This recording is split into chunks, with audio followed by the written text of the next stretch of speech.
Hey everyone, I'm not gonna lie, I feel pretty rough at the moment and I want to do like a bit of a life update, tell you what's been going on. I've said in this video I'm not gonna cry again. I've filmed this video 6 times so far and every time I've cried, and I'm not gonna cry again. I want to tell you about what's been going on because some of you, you're so sweet, you write in the comments like about the rabbits and one of them's not there anymore. So I want to tell you about that, but talk in general about grief and also about burnout because I feel like I'm going through both at the moment 100%. And in addition to just talking to you about how I'm feeling at the moment, I want this video to be a help video to any of you going through the same thing because I've got a few things that I've been doing that have really worked for me. So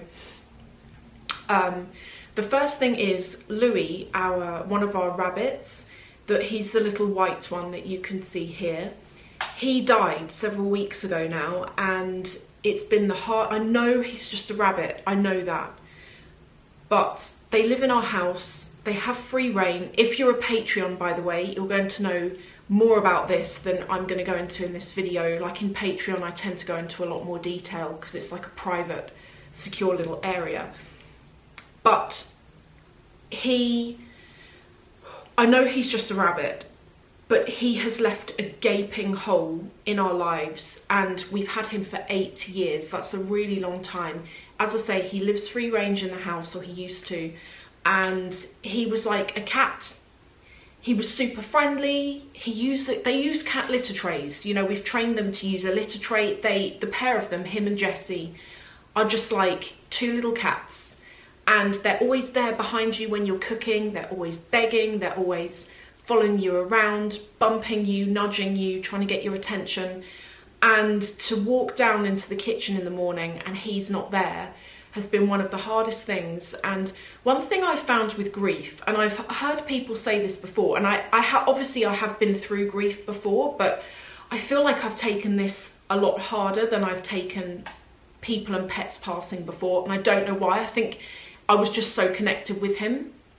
But one thing I've noticed, and if you're going through this and if you're getting the same thing, I think it's okay and I think it's normal. But I go from 1 minute being okay to suddenly crying again. And when I say 1 minute, it actually can be days. For example, I have gone a week now without, I'm trying to distract myself, I'm not thinking about it, but I've gone a week now without kind of bursting into tears about stuff. But then yesterday we had him cremated and we went and got his ashes. And as soon as I saw this tiny little bag of ashes, it made me realise how small he was. And I started crying and I couldn't stop, and I was crying the whole day, and I've given myself a headache and I've still got the headache today. And we took him home, and where we took him, they're so lovely. They give you like a memorial candle so that you can have your candle burning, and they add all little flowers to the ashes. It's absolutely lovely, but it's so sad. And he died very suddenly. We didn't get to say goodbye, which was another thing that made this whole thing so hard, is that he was acting a bit off, you know. He was just a bit quiet and moping around a little bit about a week before. But lionhead rabbits can live between 7 and 9 years. So at 8 years old, he was kind of like in the middle section there. So he was moving around less than usual, and that, you know, we expected that. We didn't expect him to die though, and he just stopped eating for no particular reason. He'd had his teeth checked, he's had scans, there was nothing wrong with him, and he just stopped eating. He went into gut stasis, and within 1 day the vet phoned us and said he's not getting any better. His tummy's getting really, really big now and really, really hard, and he's in a lot of pain, and the only thing we can do for him is to put him to sleep. And it was the worst thing I've ever had to do. I hate that with pets, having to make that decision. I feel like the executioner. I don't like that responsibility. And I feel massive guilt. I feel guilt ever since he's died because of that decision we had to make. I feel guilt because Jessie is not coping with it at all, and we're talking about getting another rabbit, but I feel like I'm replacing Louis, and I feel guilty about that. But David keeps saying to me, and he's right, he's like, Jessie's not doing well, she's not coping with this. We need to do this for her. It's not for us, we're doing this for her. So we're currently looking to rescue a bunny, and we're looking into that at the moment. But it has been so rough, and it continues to be so, and I'm tired, and it's affecting my work, and I'm going to come on to burnout in 1 second. But I just want to say, if you're going through grief, whether it's, God forbid, a human or a pet, know that it's going to go up and down. One moment you think, okay, I'm getting over this, and the next minute you're really not. Talk to people. And another thing that I found really stressful, and it's not that anyone has said anything, it's that it's all in my head, but I feel that when it's a pet, people think, aren't you over it yet? It's only a pet, go and buy another one. I feel, no one said that to me, but I feel that way. And maybe that's how I feel about myself, that I should be over it by now, when I really don't feel like I am over it. And if you feel the same, know, and this is what I'm telling myself, you can't rush grief. You can't decide when you feel back to normal again. So if you're going through this, allow yourself time. And if it takes months, I know someone whose dog died, and it took them 5 years to really be able to get over that and to think about getting another dog. And even then, when they did get another dog, they were wary about, they could obviously remember what that grief was like. So if you're going through that, just allow yourself time. The other thing that's, well, I say it's helped me. I don't know if it will when it turns up. It might make me cry again. But one of you are so lovely, you DM'd me on Instagram. You told me about this company called Ashes into Glass, and they take ashes of either a human or an animal, and they make you any like jewelry with it, basically. And this is the pack they sent me, and in the pack you get, I've already placed the order for the item, I just need to send them the ashes. But in the pack you get a book, and it shows you some of their designs. And I've ordered this heart ring, but I want it in gold, and I'm gonna get the stone blue because Louis's eyes were blue, so I thought that would be quite nice. I'm not gonna cry, I'm not gonna cry, I'm not gonna cry. And then the other thing in the pack is like a prepaid envelope, so you haven't got to pay to send it back to them. But they also send you a pouch, and it's got a spoon in it so that you can actually give them the amount of ashes that they need. It's got a pen with their logo on it, and it's got a little sachet so that you can put the ashes in there and then send it back to them. And that's one thing that I feel at the moment is going to give me comfort, to be able to like have them close to me. But David said to me, he's like, be prepared, because when it arrives in the post, you're going to start crying again. And I know I probably will. So yeah, that's kind of like that at the moment. The other thing that I wanted to talk to you about is burnout, because I'm struggling at the moment a lot. I feel like I've got the world on my shoulders. And I'm doing some things that are really helping. So for any of you that feel the same way as I'm just about to explain, I'm hoping some of the things that I'm doing are going to help you out. So Louis died, and that triggered for me. I already felt on the ragged edge of burnout, but I was kind of okay. Louis died, and it tipped me into like a very negative place. And I'm a positive person, but it's tipped me into a negative place. I feel constantly tired, and it's affecting my work. And the hardest thing with work, so David and I work for ourselves. We don't have any staff. You can't have a down day. You can't have a day where you're feeling off colour, because every single day you have to be on it. And we have been working like this for eight or 9 years now. And 8 to 9 years without really having weekends. And this is the case, you know, people often talk about having their own businesses and the freedom it gives you.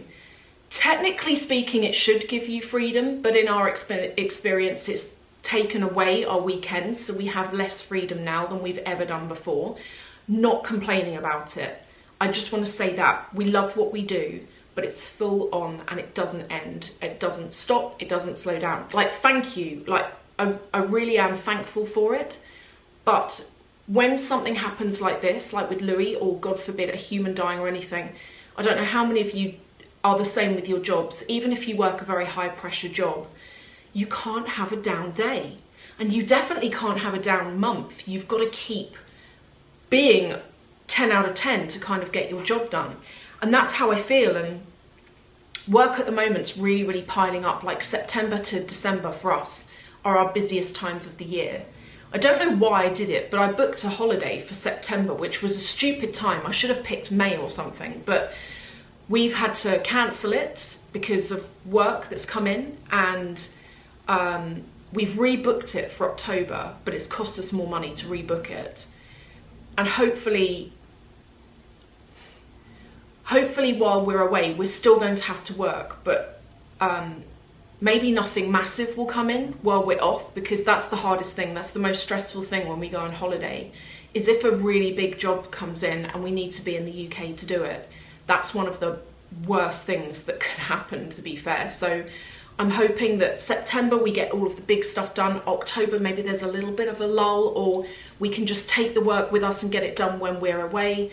But yeah, that's kind of like compounded everything at the moment. And things that I'm doing that are really helping are that I'm forcing myself to take time off. I am finishing work at 6, I'm going for a walk. On the weekends, I work, so today's Sunday, I'm gonna work until 4, and then we're gonna go for a walk. And it's currently 9, so we've, you know, I've got a good rest of the day to get on top of work before the week starts.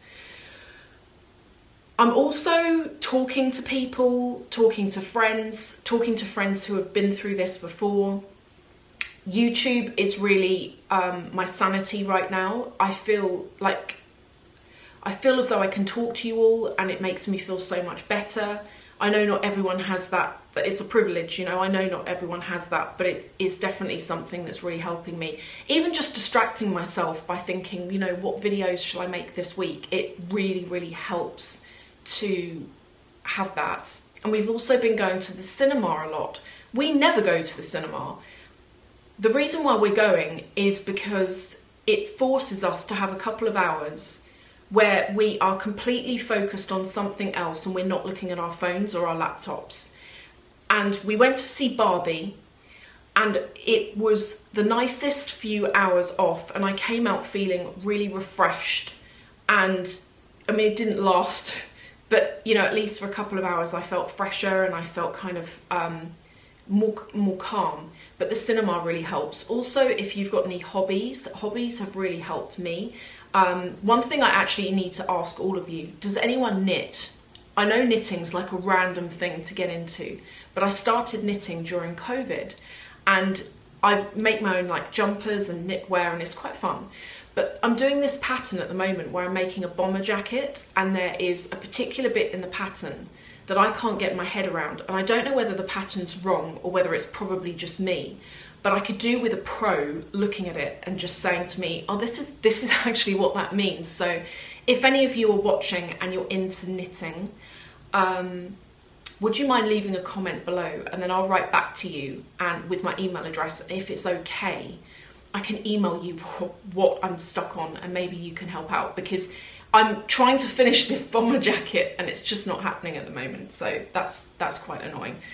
But yeah, they're the things that I'm doing, and I am going to keep doing videos over the next couple of weeks. As I say, YouTube isn't the thing that stresses me out. It's Louis, it's work, it's life, it's everything else. YouTube is actually like a calming thing for me. It's a hobby, and it always has been, and I love it. And I love talking to all of you. You're all so nice. And as I say, I wanted to do this video because it's kind of like a big thing for me in my life right now. But also, as I say, I have lots of you in the comments who say, oh, you know, give Jessie and Louis a pet from me. And obviously Louis's not here anymore, so I wanted to kind of tell you all about that. But thank you all so much for listening. I hope this hasn't been really depressing. And I hope, if anything, that if you're going through any of this, that there are tips in this video that have helped you, because that's really what I wanted to do with this, is just bring you all up to speed really, but also share with you some of the things that are working really well for me right now. If you want to join me in another video, which I promise it won't be a depressing one, I'll link a couple up here and here, and they're not going to be depressing ones, so don't worry about that at all. Thank you all for watching, and hopefully I will see you in one of these 2 videos.